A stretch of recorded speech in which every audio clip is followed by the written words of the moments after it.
Good evening and welcome to Market Mantra, the program in which we give you a complete update on the economic, business and stock market news of the day. I am Niharika Bhuvania with my co-anchor Amit Goyal. नमस्कार, market मंत्र कार्यक्रम में आपका स्वागत है। आज के अंक में देश विदेश की आर्थिक गतिविधियों के साथ साथ शेयर बाजार की हलचल पर एक नजर डालेंगे और चर्चा करेंगे। चर्चा के लिए आज हमारे स्टूडियो में मौजूद हैं वरिष्ठ आर्थिक विशेषज्ञ पुनीत जैन। पुनीत, कार्यक्रम में आपका स्वागत है। धन्यवाद अमित। सबसे पहले एक नजर आज की आर्थिक सुर्खियों पर, तो अंग्रेजी में हेडलाइन के साथ Niharika. RBI's February meeting minutes highlight easing of monetary policy likely to boost household consumption, investment in housing and capital expenditure.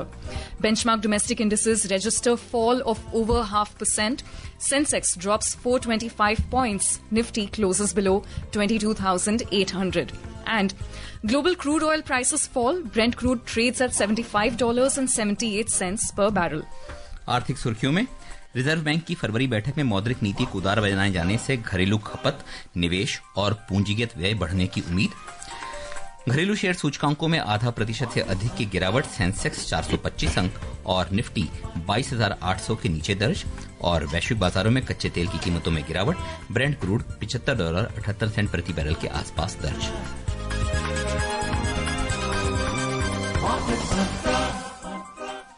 खबरों के सिलसिले को शुरू करते हैं। सबसे पहले नजर डालते हैं रिजर्व बैंक के गवर्नर ने क्या कहा। Well, let's take a look at the first story this evening. RBI Governor Sanjay Malhotra has said that easing of monetary policy coupled with good agricultural sector growth and various growth supportive measures as announced in the union budget are likely to boost household consumption, investment in housing and capital expenditure. Now, as per the minutes of the Monetary Policy Committee meeting held earlier this month, Mr. Malhotra said food inflation pressures are likely to see significant easing on robust Kharif harvest arrivals, winter season correction of vegetable prices, and a promising Rabi crop outlook.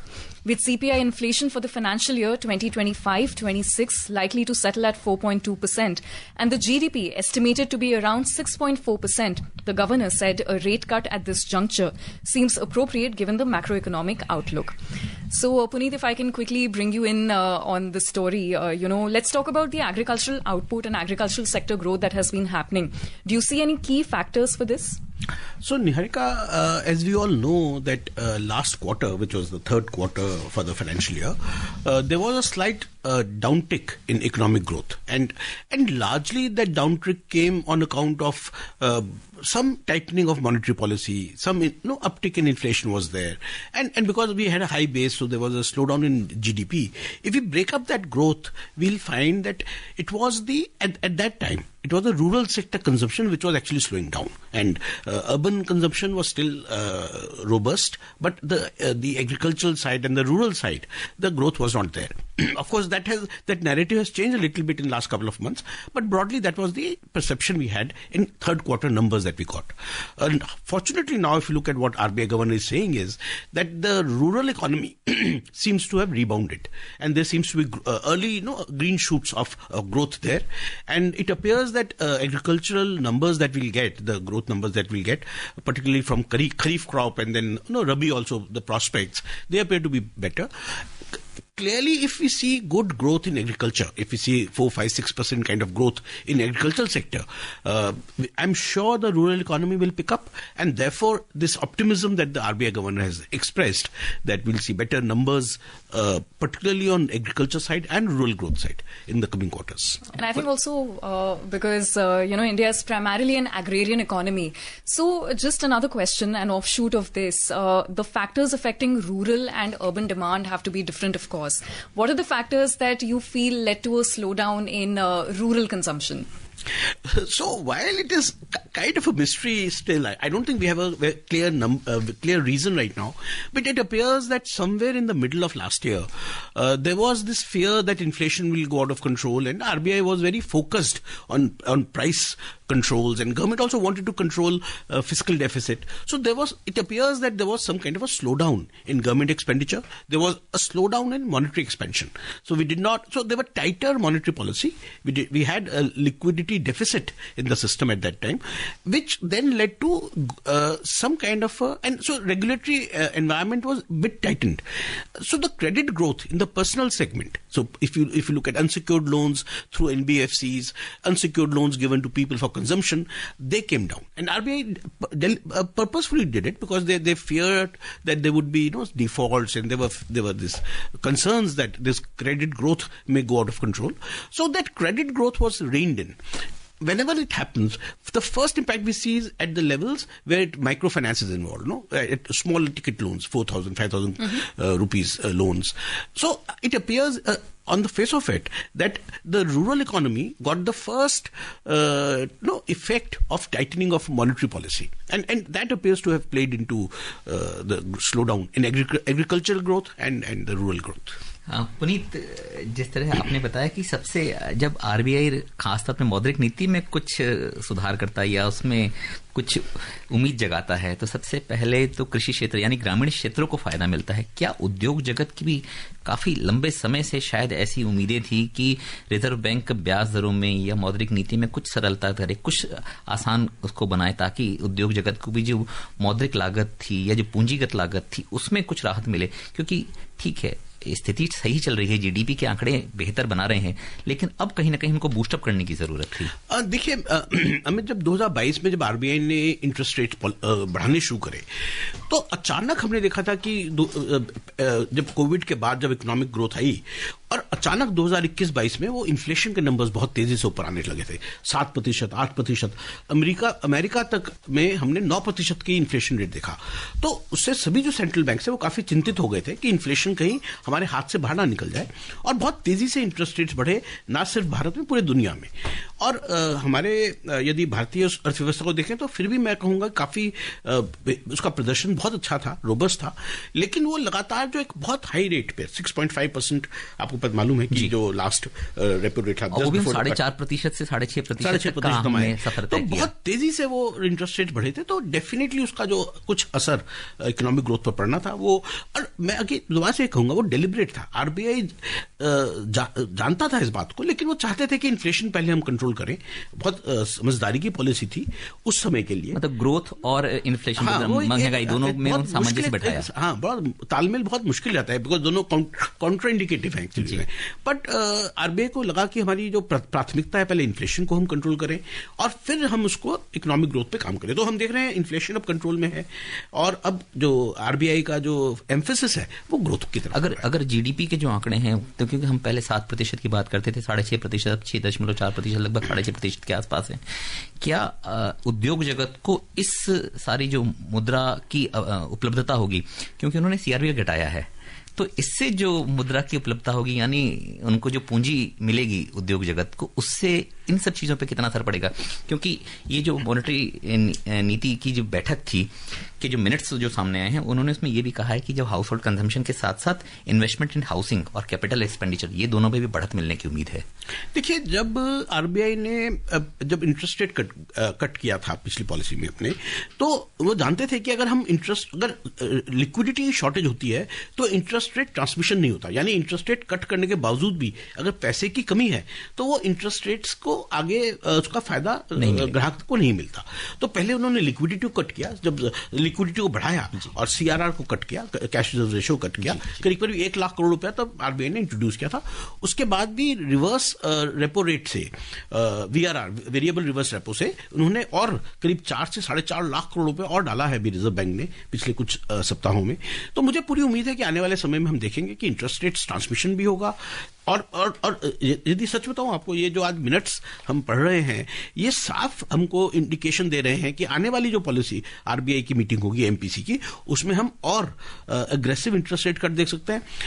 मुझे हैरानी नहीं होगी, देखिए normal expectation तो 25 basis points की है, there is a possibility कि 50 basis point cut भी हम देख सकते हैं। अगला वित्तीय वर्ष जो अप्रैल से शुरुआत होगा, उसमें हमको शुरुआत में ही कुछ अच्छी खबर देखने को मिलेगी। जरूर इंटरेस्ट रेट पे एक अच्छी खबर, ये तय है। ये अब ये देखना है कि 25 बेसिस पॉइंट या 50 basis point.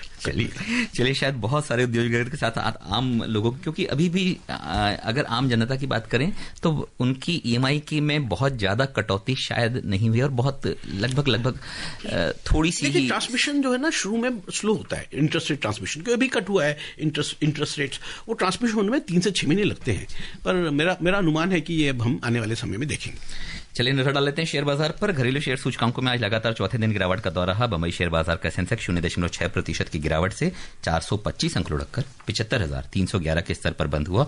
National stock exchange का निफ्टी भी आधा प्रतिशत के ही नुकसान से 117 अंक गिरकर 22,796 के स्तर पर बंद हुआ। बीएसई मिड कैप सूचकांक में 1.1% और स्मॉल कैप सूचकांक में 0.4% की गिरावट दर्ज हुई। And now the detailed stocks coming to you in English. So the benchmark domestic equity indices today ended the last week's trading session with losses of over 0.5%, extending their downslide to the 4th consecutive session today. The 30-share index at Bombay Stock Exchange, Sensex, declined 425 points to close at 75,311. Similarly, the National Stock Exchange Nifty 50 dropped 117 points to settle at 22,796. The broader market indices at the BSE ended in negative territory. The mid-cap index shed over 1.1% and the small-cap index fell over 0.4%. In the Sensex index, 21 out of 30 companies logged losses. Among the top laggards, Mahindra & Mahindra tumbled 6%. Adani Ports slipped over 2.5% and Tata Motors fell over 2.4%. Conversely, among the top gainers, Tata Steel surged over 1.8%, Larsen & Toubro rose 1.1%, and HCL Tech gained over 0.7%. In sectoral indices at the BSE, except metal, which added 1.23%, all other sectors logged losses. Among the top laggards, auto lost 2.6%. Healthcare slipped 1.6% and consumer discretionary fell almost 1.5%. Meanwhile, overall market breadth at the BSE was negative as shares of 2,246 companies declined, 1,701 advanced and 113 remained unchanged. At the National Stock Exchange, 23 companies hit their 52-week high, while 91 hit their 52-week low. So, Puneet, we've been, seeing this kind of a trend for the past few days where markets are somewhere logged in around 22,000, right? What are the factors, do you think, which are not leading us anywhere? We aren't going higher. Lower, maybe, yes, but higher, no, not at the moment. So, Niharika, 2-3 things are happening. And, of course, the truth is that India has had a very good run in the markets in the last 2-3 years. So, a lot of companies, the prices had run up, the valuations had gone up. And generally speaking, the consensus was that Indian stock markets are at one of the highest premiums in the world. So, and we kind of justified it because we had large economic growth and we were saying that, okay, we are the fastest growing economy. So we deserve that premium. But apparently markets are not convinced so much right now. And there's been some profit booking. We all know that foreign investors have been very big sellers in the market. And over the last, 1 year almost. And they've been like selling very consistently. While domestic flows have supported the market. So it appears that this confluence of factors which are fundamental to some extent. So we did not have a very good earnings season last quarter. We have FII selling. We have overvaluation in the market. All these things I think combine to create the selling factor.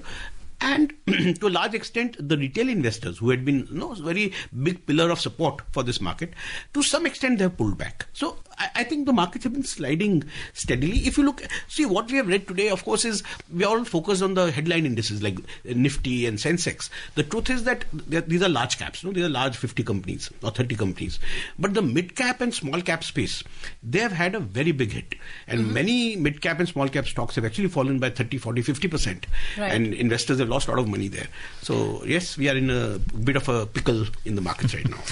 Puneet, एक विशेषज्ञ के तौर पे ये जानना, हालांकि थोड़ा सा जल्दबाजी ही होगी, लेकिन क्या बाजार में अब बॉटम आउट की जो टर्म्स है, क्या हम उसकी उम्मीद करते हैं कि इतने के बाद, क्योंकि कहां से हमने देखना शुरू किया और 75,000 अगर सेंसेक्स आता है और अगर निफ्टी 22,000 के आसपास 23,000 से नीचे आ जाता है, ये अभी क्या कहीं कुछ चिंता की बात है? या क्योंकि विदेशी संस्थागत निवेशक लगातार बिकवाली कर रहे हैं और अगर आज के भी आंकड़ों की हम बात करें तो नेट में उन्होंने तकरीबन 3,500 करोड़ की बिकवाली करी है।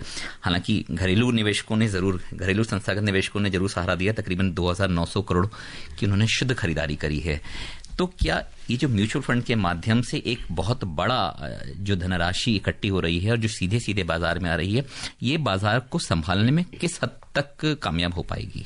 अमित, देखिए, जितनी बड़ी इस बिकवाली एफआईआईज ने की है, अगर नॉर्मल दिन होते या पुराने दिन होते तो शायद बाजारों में तो हाहाकार मच जाता, धाराशाही हो जाते। पर हम आज बाजारों में अगर हम देखें तो टॉप से करीब 10-12% जो हेडलाइन इंडिसेस उसमें करेक्शन हुई है, उसको हम बहुत बड़ी करेक्शन नहीं मानते, हम बेयर फेस भी नहीं मानते। टिपिकली करीब 20% अगर फॉल होता है from the top in the index, तब हम उसको मानते हैं बेयर फेस, यानी मंदी का दौर वहां से शुरू हुआ। मतलब अगर निफ्टी 20,000 से नीचे आता तो चिंता की बात है। तो टेक्निकली स्पीकिंग वहां से वो बेयर फेज हम मानते हैं। लेकिन यदि हम स्मॉल कैप और मिड कैप इंडेक्स को देखता हूं तो वहां पर तो 20% से ज्यादा ही गिरावट आ चुकी है। तो बाजार थोड़ा सा इस वक्त मैं कहूंगा मिक्स्ड है। पर यहां पर मैं 2-3 चीजें कहना चाहूंगा। पहली बात यह कि जो निवेशक हैं, जो लॉन्ग टर्म निवेशक हैं, जिन्होंने स्पेकुलेटिव ट्रेड नहीं किया, पैसा उधार लेकर के इन्वेस्ट नहीं किया, यहां पर रिस्क नहीं लेना चाहिए, ज्यादा रिस्क लेकर के इन्वेस्ट नहीं करना चाहिए। आप जो एक स्टेडी इन्वेस्टमेंट करना चाहते हैं वो आप करते रहिए, उसमें घबराइए नहीं, लेकिन लॉन्ग टर्म प्रोस्पेक्ट्स मार्केट के अच्छे हैं। थोड़ा सा विवेक चाहिए कि हम किन शेयर्स में इन्वेस्ट कर रहे हैं। जल्दबाजी का काम नहीं है, मार्केट में रिस्क अभी बना हुआ है। तो मैं ये कहूंगा कि बॉटम आउट मार्केट नहीं हुई है, वो चांसेस है कि और थोड़ा करेक्शन हो सकती है। अगर रेंज की बात करें तो आपके हिसाब से हमें बहुत मुश्किल होता है, बहुत मुश्किल है। बट मैं कहूंगा कि यहां पर जरूर हम उसके लिए तैयार रहें कि मार्केट में फर्दर फॉल आ सकता है। So, you spoke about long-term prospects, right, and retail investors. Would it be right to say that if you're investing in equity, if you're investing in the share market, the right kind of time horizon is perhaps 5 years or more, or maybe 10 years? Because in the long term, markets are always bound to rise, right? It's not given, but so we have some examples with the markets, right. Like Japan, we know that it peaked in 1992 and that it never could go back to that levels for next 30 years. So those things can happen, but in an economy like India, which is growing, I think, and there's no second guessing that prospect. So I think yes, we have very good prospects vis-a-vis the stock markets also, but the right strategy. See, Niharika, the truth is, let's all admit this, that in the euphoria of the last 2-3 years, when everybody was making money and people were making money over the top, expectations were unrealistic. People are looking to double their money every year, grow their wealth by 30, 40, 50% every year. This can't happen. This obviously is not sustainable. That's unrealistic. So people were, to some extent, they had unrealistic expectations, and therefore they took unrealistic risks in the market. They invested in stocks where they expected those super returns, but they did not know the risk involved, they did not know the fundamentals. So I think this is a time for wise investing. People need to step back, look at what they're investing, what kind of money they're investing. So this is a time for some kind of I would say introspection, and look at what mistakes may have been made. So the prospects are very good, but needs some kind of a wisdom to be applied. निवेश करें, सतर्कता से करें और समय के अनुसार करते रहें। चलिए, इसके पहले कि कुछ और सवाल पूछूं, एक जल्दी से नजर डाल लेते हैं रुपए की स्थिति पर। अंतर बैंकिंग विदेशी मुद्रा बाजार में डॉलर के मुकाबले रुपया 4 पैसे की गिरावट है, 86 रुपए 70 पैसे प्रति डॉलर के स्तर पर दर्ज हुआ। डॉलर इंडेक्स कारोबार के दौरान 106.6 के स्तर पर नजर आया। पुनी दोनों चीजों के बारे में, क्योंकि रुपए पे भी लगभग काफी दबाव बहुत दिनों से देख रहे हैं। जितनी तेजी से सेंसेक्स गया, शायद उससे ज्यादा तेजी से रुपए ने धड़ाम से गिर गया। तो अभी रुपए पे कितना अंतर्राष्ट्रीय दबाव नजर आता है और कहां देखिए 86 रुपए, तकरीबन 87 रुपए के आसपास अभी आ चुका है। हालांकि सिर्फ हम डॉलर के बारे में बात करते हैं, जब हम अगर यूरो के बारे में बात करते हैं, पाउंड के बारे में बात करते हैं, तो वहां पे शायद थोड़ी सी स्थिति बेहतर नजर आती है। देखिए, क्योंकि एक तो यूएस डॉलर की पूरी विश्व में ही जो स्थिति थी वो बहुत तेजी से बढ़ी। जब प्रेसिडेंट ट्रंप इलेक्ट हुए और हमने डॉलर इंडेक्स जो 103 के आसपास था वो सीधा 110 वहां पहुंचा, तो उसने सारी करेंसीज को नीचे पुश किया। भारत को भी उसमें नुकसान हुआ। पर मुझे क्या लगता है कि अब ये बाजार में जो डॉलर इंडेक्स है वो अपना पीक बना चुका है। जो यूफोरिया था डॉलर इंडेक्स के लिए भी, वो अपना हो चुका है और वो पीक हो चुका है। और हम देखें तो 110 से वो करीब करीब 107 अब डॉलर इंडेक्स करीब आया है। तो मुझे उम्मीद है कि आने वाले समय में अब कोई भारी गिरावट हम रुपये में यहाँ से नहीं देखेंगे, maybe small falls, but ये सब बात चल रही है कि 90 रुपये हो जाएगा डॉलर और ये सब, मुझे लगता है ऐसा नहीं होगा। रुपये विल गिरावट होती तो इस तरह की इस तरह की आशंकाएं बनती हैं, बट आई थिंक रुपये शुड स्टेबलाइज। लेकिन अगर हम शेयर बाजार की और रुपए की दोनों में कुछ सामंजस्य स्थापित करने की बात करें तो क्या अगर रुपया गिरता है तो बाजार में भी कुछ घबराहट? बिल्कुल, देखिए अगर रुपया गिरता है तो जो फॉरेन इन्वेस्टर्स होते हैं उनकी भी इन्वेस्टमेंट डिप्रिशिएट होती है। तो जब भी करेंसी में वीकनेस आती है तो हम देखते हैं फॉरेन इन्वेस्टर्स सेलिंग बढ़ाते हैं अपनी, या उनको ऐसी उम्मीद होती है कि करेंसी गिरेगी। तो इसलिए हमको स्टेबिलिटी जरूरी होती है जिससे कि इन्वेस्टर्स में सेलिंग न करें। कुछ और खबरों पर नजर डालते हैं। केंद्रीय वाणिज्य उद्योग मंत्री पीयूष गोयल ने कहा कि भारत में उच्च स्तर की प्रतिभा और कौशल विद्यमान है जिसका निवेशकों को लाभ उठाना चाहिए। कोची में इन्वेस्ट केरल ग्लोबल समिट को संबोधित करते हुए श्री गोयल ने कहा कि भारत की जीडीपी 4 खरब डॉलर की है, जो अगले कुछ वर्षों में बढ़कर 35 खरब डॉलर तक पहुंचने की संभावना है। इसके कारण भारत में निवेश, विकास और विभिन्न आर्थिक गतिविधियों की अपार संभावनाएं हैं। पुनीत, बहुत संक्षेप में, आमतौर पर इस तरह के समिट होते रहते हैं, लेकिन ये जो भारत एक उभरता हुआ एक वैश्विक जो बन रहा है वो कितनी उम्मीदें जगाता है अर्थव्यवस्था के तौर पे? देखिए, उम्मीद अच्छी है और जो हमारी परफॉर्मेंस भी रही है। अगर आप मैन्युफैक्चरिंग सेक्टर को देखें, भारत की सरकार का काफी पुश रहा है, पॉलिसी इनिशिएटिव रहे हैं, पर और लेकिन ग्लोबल चैलेंजेस भी बहुत हैं इस वक्त, क्योंकि टैरिफ वॉर्स हैं, करेंसी वॉर्स चल रही हैं, तो एक अनसर्टेनिटी भी बहुत ज्यादा है। मुझे लगता है अगले 2-3 वर्ष बड़े महत्वपूर्ण रहेंगे इसमें। And now let's take a look at the next story, which also happens to be about agriculture. India's agricultural exports have seen unprecedented expansion, with many products making their way to international markets for the first time. This expansion is empowering farmers, boosting rural incomes, and putting India's rich agricultural heritage on the global map. In a significant milestone for the country's agricultural exports, India successfully sent first ever shipments of premium Sangola and Bhagwa pomegranates to Australia. In a major boost to India's rice exports potential, the first consignment of red rice was sent to the USA. Our correspondent reports that from exotic fruits to traditional staples, these first ever shipments highlight the government's vision for Atmanirbhar Bharat by creating new opportunities for Indian farmers. So, in this case, we've always heard of exotic fruits being imported. So, for example, avocado is a variety which is now being imported, and quite a quantity at that as well.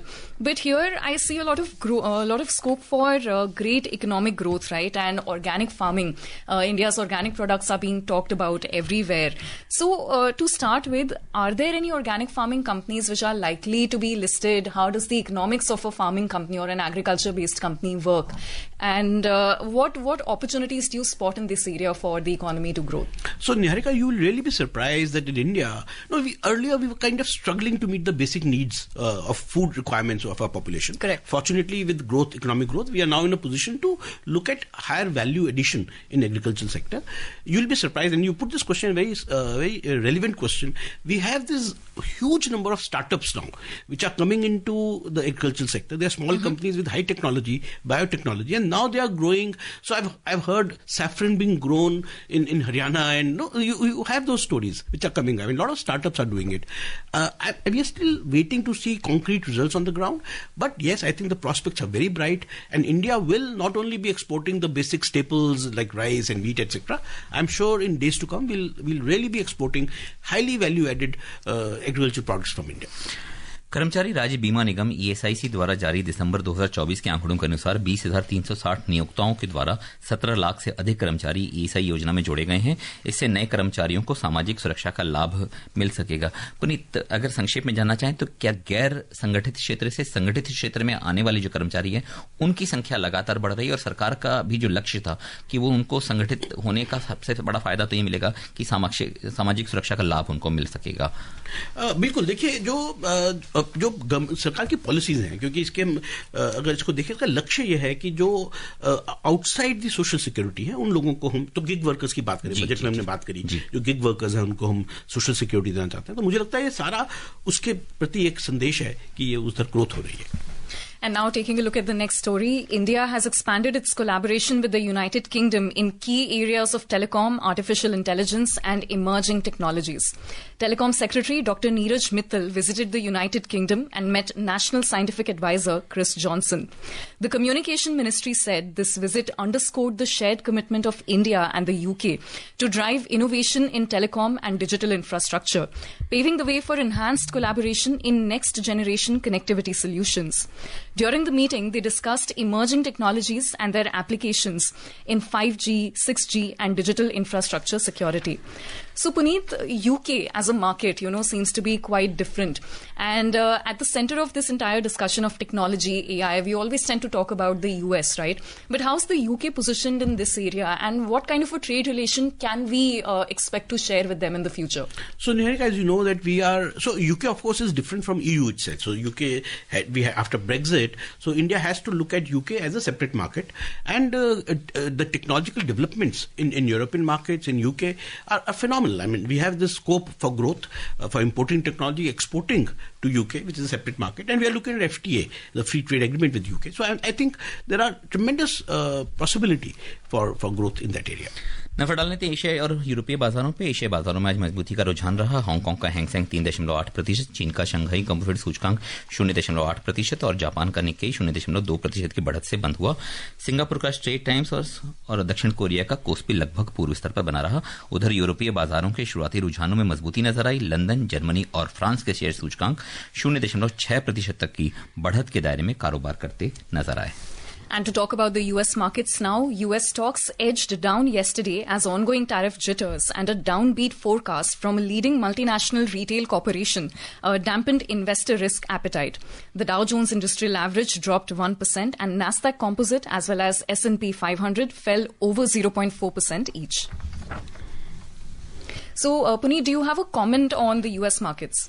So, the US markets, of course, have been ruling at record highs levels. And I think there's some slight pullback there, largely because of Walmart warning yesterday. But let's see how it plays out. And also to talk to you about crude oil. Oil prices fell today but were on track for a weekly rise due to concerns over supply disruptions in Russia. Meanwhile, the US's commercial crude oil inventories increased by 4.6 million barrels to 432.5 million barrels in the week ending 14th February, while gasoline and distillate inventories fell last week as seasonal maintenance at refineries led to lower processing, according to data released by the Energy Information Administration. Brent crude was trading down over 0.9% at $75.78 per barrel, and WTI crude also lost over 0.9% to trade at around $71.76 per barrel when reports last came in. Puneet, lots happening here as well, so Russia is once again in the limelight. Your thoughts on this? So clearly, I think, like you said, I mean, oil market is really in a flux right now because of the news coming from USA, what is happening on Russia-Ukraine forefront. So overall, I think they are very volatile. But again, if you see, crude oil prices have been very narrow range. So hopefully, I think they will remain stable in days to come. नफा डाल लेते हैं सराफा बाजार में सोना 0.2% की गिरावट से 86,070 रुपए प्रति 10 ग्राम के स्तर पर दर्ज हुआ। चांदी भी मामूली गिरावट से 97,360 रुपए प्रति किलोग्राम के स्तर पर दर्ज हुई। उधर मल्टी कमोडिटी एक्सचेंज में अप्रैल के वायदा कारोबार में सोना मामूली गिरावट से 85,854 रुपए प्रति 10 ग्राम के स्तर पर चल रहा था। पुनीत, अगर हमने अभी बात करी जैसे डॉलर और रुपए के टर्म्स में, अगर सोने की बात करते हैं, सोने ने भी निवेशकों को बहुत उम्मीदें जगाई थी। और अगर ये बात की जाए कि सोने ने निवेशकों को कितना आर्थिक लाभ पहुंचाया है, तो वो तो कहने की बात ही नहीं कि कितना वहां से सोने की चमक बढ़ी है। 90,000 या 1 लाख, चांदी भी 1 लाख के स्तर को छू के आ चुकी, सोना भी 90,000 के आसपास पहुंच चुका। अभी कितनी चमक बनती है अगर हम डॉलर इंडेक्स 106 से नीचे गिरता हुआ देखते हैं? देखिए, एक तो जब डॉलर इंडेक्स नीचे गिरता है तो सोने के दाम बढ़ते हैं।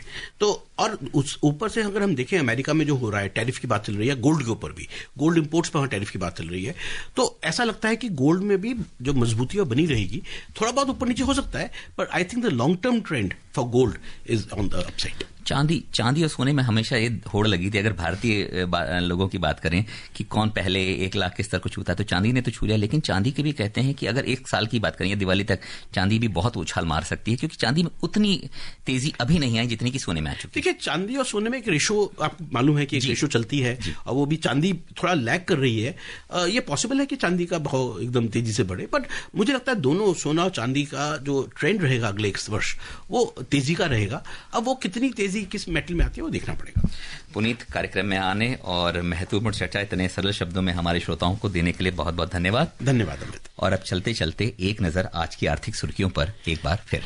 Well, many thanks for joining us, Puneet, this evening. And before we close, a reminder of the headlines for you. RBI's February meeting minutes highlight easing of monetary policy, likely to boost household consumption, investment in housing and capital expenditure. Benchmark domestic indices register a fall of over 0.5%. Sensex drops 425 points, Nifty closes below 22,800. And global crude oil prices fall, Brent crude trades at $75.78 per barrel. And well, with that, that's it in this edition of Market Mantra. For now, goodbye.